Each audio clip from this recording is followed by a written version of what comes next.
আসসালামু আলাইকুম। Hi friends, সবাই কেমন আছেন? অবশ্যই ভালো আছেন। আমি এই 2 দিন ধরে অনেক ভালো আছি, কারণ রাজশাহীতে আছি। আমার সেই স্বপ্নের শহর রাজশাহী। কারণ রাজশাহী আমার জেলা, তারপরেও আমি কখনো রাজশাহী এসে থাকিনি। আমার ভাতিজা এখানে পড়ে, সে ভাতিজার কাছে আমি আছি 2 দিন ধরে। তো আজকে আবার চলে যাচ্ছি চিড়িয়াখানা দেখতে। শিশু পার্ক, চিড়িয়াখানা যাই বলেন সেটাই, সেই পার্কে যাচ্ছি আজকে। কখনো দেখিনি, আজকেই প্রথম যাচ্ছি। কারণ আগে থেকে আমরা কখনো আসিনি, গ্রামের মেয়ে তো আমরা এই পার্ক কিছুই চিনি না, জানি না, দেখতেও আসিনি। এখন এই স্বামী অসুস্থ হয়ে আর এই ইউটিউবে আপনাদের সাথে ভিডিও শেয়ার করতে গিয়ে মনে করলাম যাওয়া যাক, আমার ঘোরাও হবে, আবার একটা ভিডিও ছাড়া হবে, আবার আমার স্বামীর মনটাও ভালো হবে। এই জন্য আমি আবার চাহিদা করে আরও বেশি ওদের সাথে আসলাম। ভিতরে এসে দেখতেছি, উরি আল্লাহ, কত মানুষ, কত মানুষ পার্কে আসে বেড়াতে। শুধু আমিই বাড়িতে বসেছিলাম এতদিন। আমার অর্ধেক জীবন কেটেই গেল বাড়িতে, কিন্তু আমি কখনো বাইরেই বের হলাম না। এখন আবার বাইরে আসে দেখতেছি বাইরে জগৎটা কত সুন্দর, কত আলোময়। এখানে দেখেন হাঁসের উপর আবার মানুষ চড়ে ঘুরতেছে আরামে। এখানে আবার দেখলাম, এখানে দেখতেছি একটা বানর না কি জানি একটা কার্টুন করে রাখছে। আবার হাঁটতে শুরু করলাম। আসলে আমি আজকে কালো একটা বোরকা পরে আসছি, হিজাব টিজাব পরে, মুখোশ টুকোশ লাগিয়ে। এখন কেমন লাগছে আপনাদের জানি না। এই যে আমি আসলে বাইরে বের হলে আমি মুখোশ ছাড়া বের হই না। তো আজকে কালো বোরকা পরে কেমন লাগতেছে অবশ্যই আমাকে কমেন্ট করে জানাবেন। এখানে দেখেন ওভারব্রিজে আসছি, দেখতেছি মাছ। অনেক মানুষেরা বাদাম ফেলা দিতেছে, জিনিস বিস্কুট ফেলে দিতেছে, তখন মাছগুলো দৌড়ে আসতেছে খাওয়ার জন্য। আবার কেউ দাঁড়ালেও দৌড়ে আসতেছে। এই জায়গাতে আমি দাঁড়া আছি আসলে আমি কিছুই নিয়ে যাইনি হাতে করে। যেহেতু আমি রাজশাহীতে নতুন গেছি, তারপরে শর্টকাটে আমার জীবন তো শর্টকাটে, বুঝতেছেন যে অভাবী জীবন, অত বিলাসিতা করতে পারি না।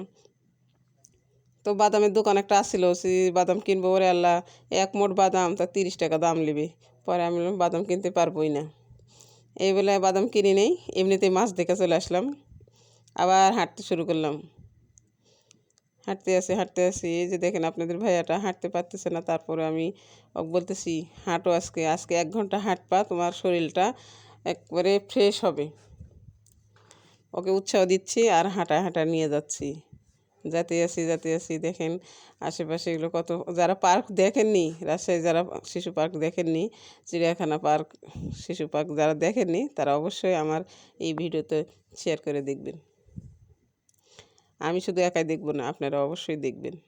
আপনাদের জন্যই কিন্তু আমি ছাড়লাম এই ভিডিওটা, যে আমি দেখছি সেহেতু আপনারা অবশ্যই দেখবেন, এই জন্য আমি শেয়ার করলাম আপনাদের সাথে। কত মানুষ দেখেন, ছোট বড় বয়স্ক সবাই আসছে।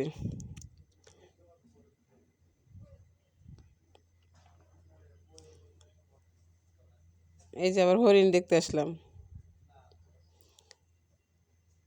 হরিণগুলো খাওয়া করে কি শুকনা মাটির সাথে খালি মাটি কামড়াইতেছে, কি না কি কাঠ খাইতেছে আর করতেছে, কিছুই পাইনি। বাদাম টাদাম লেগে গেলে হয়তো খাইতো, কাছে আসলো, কিন্তু কিছুই দিতে পারলাম না।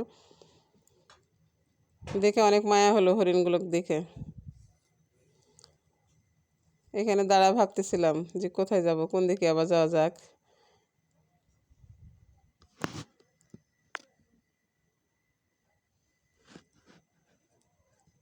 এই যে আমার সাথে আমার মেয়ে, ভাস্তি, আমার ভাইয়ের বউ এরা আছে, এরা ওখানে ছিল, তাই আমি আবার গেছি, যে সবাই একটি হয়েছে, চলো পার্কে যাই ঘুরে আসি।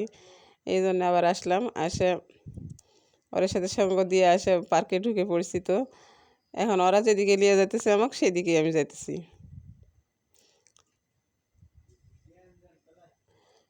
এখানে ঘোরাফেরা করতেছে, দেখতেছে যে কোথায় কি আছে, কোন দিকে যাওয়া যায়। দেখে আবার আমার পিছে পিছে হাঁটা শুরু করলো।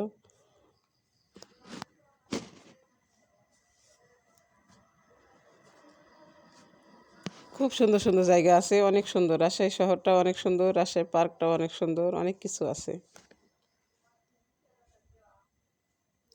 এখানে একটা পুকুর, এখানে হাঁস, মাছ, এই যে মাছও আছে এখানে। আবার মাছের কাছে ঘুরে ঘুরে চলে আসলাম। কাছে আসলে মাছগুলো দৌড়ে দৌড়ে চলে আসতেছে কাছে, দেখার মতোই। অনেক বড় বড় মাছ, লাল, কালো, সাদা সব প্রকারের মাছই আছে এখানে। আপনাদের ভাইয়া শুধু ওই মাছটাই দেখতেছি, উফ কত বড় বড় মাছ। আসলে চিন্তা করা যায়, আমরা বাড়িতে মাছ কিনে কাইটে কুইটে খাই, দেখি কত, কিন্তু পার্কে এসে আবার নতুনভাবে আমরা মাছ দেখতেছি। মনে হচ্ছে কোনো দিন আমরা মাছ দেখিনি। আসলে গ্রামে আমরা মাছ লাড়াচাড়া করি, কাটাকুটা করি, রান্না করি, মনেই হয় না যে আমরা মাছের কিছু দেখলাম। কিন্তু পার্কে এসে মনে হচ্ছে যে মাছে তো অনেক কিছু আছে, অনেক কিছু দেখতেছি, কত সৌন্দর্য লাগতেছে মাছ, এরকম মনে হলো। এখানে দেখেন স্পিড বোটে বসে আছে দুইটা ছেলে। এখানে চড়লেও আবার টাকা লাগবে, চড়িনি। ওরা চালাইতেছে, আমরা দেখলাম। ওরা আনন্দ করে চালাইতেছে, পানিতে নামে ঘুরতেছে, আমরা একটু দেখে শান্তি পেলাম।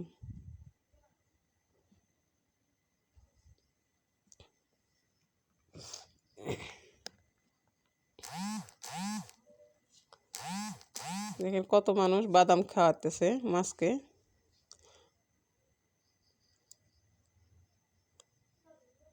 অনেকক্ষণ এখানেই কাটালাম, 10-20 মিনিট এখানেই কাটা ফেললাম মাছের কাছে। একবার দেখে যে আবার ঘুরে ঘুরে ওখানে আসলাম, খুব দেখতে ভালো লাগলো, তাই সবাই দেখলো ওখানে। এখানে দেখেন ঘাস টাস, পাহাড় পর্বতের মতো করে রাখছে। এখানে এখানে কুমির আছে।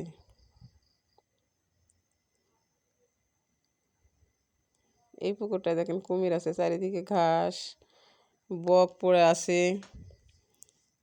হাঁস আছে, রাজহাঁস আছে, চুনা হাঁস আছে, কবিতর আছে, কত কি আছে এখানে দেখেন। যেগুলো আমরা প্রতিদিন দেখি সেগুলো এখানে বন্দি করে রাখছে, দেখতে সুন্দর লাগতেছে, কাছে থেকে অনেক ভালো লাগতেছে দেখে। আবারও হাঁটতে ধরলাম, যে আবার হাঁটি।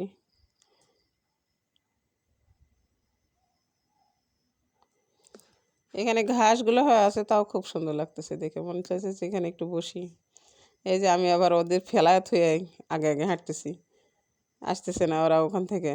মাছে কি পাইলো, সে মাছ দেখতেই আছে।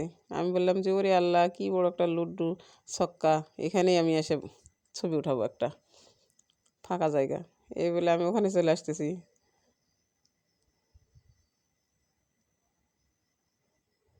এখানে খোলা মাঠ, ঘাস নাই, মানে অনেক রোদ, বৃষ্টি হয়নি তো, বৃষ্টি হয়নি, রোদে ঘাসগুলো হয়ে গেছে, একটু বৃষ্টি হলে ঘাস হবে। এখানে দেখেন আবার কাঁচা মরিচ, শুকনা লাল মরিচ এবং পেঁয়াজ রাখছে।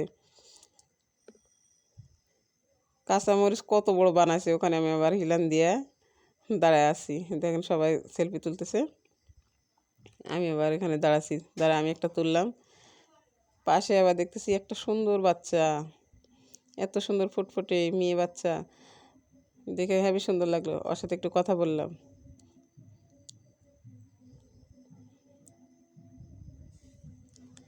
এইদিকে আবার দেখেন, এদিকে আবার সূর্যমুখী ফুলের বাগান, চারিদিকে ফুল করে রাখছে, ভিতরে ফাঁকা। আমি আবার ওর ভিতরে ঢুকলাম, ঢুকে আমি বলছি, কী ব্যাপার, চারিদিকে ফুল লাগাইছে আর ভিতরে ফাঁকা করেছে, এমন একটা দৃশ্য। মানে ফুলগুলা শুকিয়ে গেছে, মরে গেছে, বয়স হয়ে গেছে, ভালো হয় নাই। তারপর ওর ভিতরে ঢুকলাম, ভালো লাগলো, রাউন্ড করে রাখছে। সেই রাউন্ডের ভিতরে আমি আবার ঢুকে ঘুরে ঘুরে দেখলাম যে এখানে সব ফুল যখন যখন একসাথে ফুটছিল তখন কত সুন্দর লাগছিল। আমার বরটা হিপা গেছে, মানে খাস্তা হয়ে গেছে, এখন আর হাঁটতে পারবে না, তাই বসে পড়লাম দুজনে, 2 মিনিট বসে পড়ি। বসে আলাপ করতেছে, আবার কোন দিকে যাইবা, দেখবা কি দেখবা, আর না চলে যাবা বাড়ি, এরকম করতেছে। তখন আমি আবার বলতেছি আর একটু থাকি, আসলামই যখন, কোনো দিন আসিনি, সবগুলোই দেখি।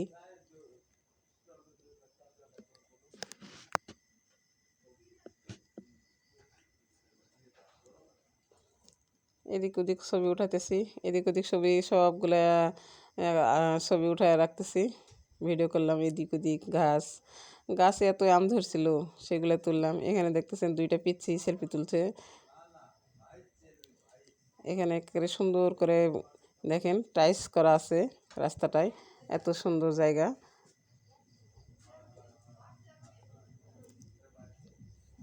আবার হাঁটা ধরলো সবাই। হাঁটতেছি হাঁটতেছি, রাস্তাটা দেখেন কত সুন্দর লাগতেছে, কত সুন্দর করে পরিষ্কার পরিচ্ছন্ন একটা পার্ক। এরকম পরিষ্কার পরিচ্ছন্ন পার্ক এই মনে হয় রাজশাহীতেই প্রথম দেখলাম, আর অন্য কোথাও আছে কিনা জানি না। এখন আবার সোজা চলে গেলাম পাহাড়ের উপরে, ঝর্ণার পাহাড়ের উপরে সিঁড়ি দিয়া। এই যে সবাই যাচ্ছে, এই রাস্তা দিয়ে চলে যেতে যেতে যে সিঁড়ি, কত সুন্দর সিঁড়ি করে রাখছে, তার মাঝখান দিয়ে ঝর্ণা সেট করে রাখছে। পানি পড়তেই আছে পড়তেই আছে, পানির কোনো শেষ নাই।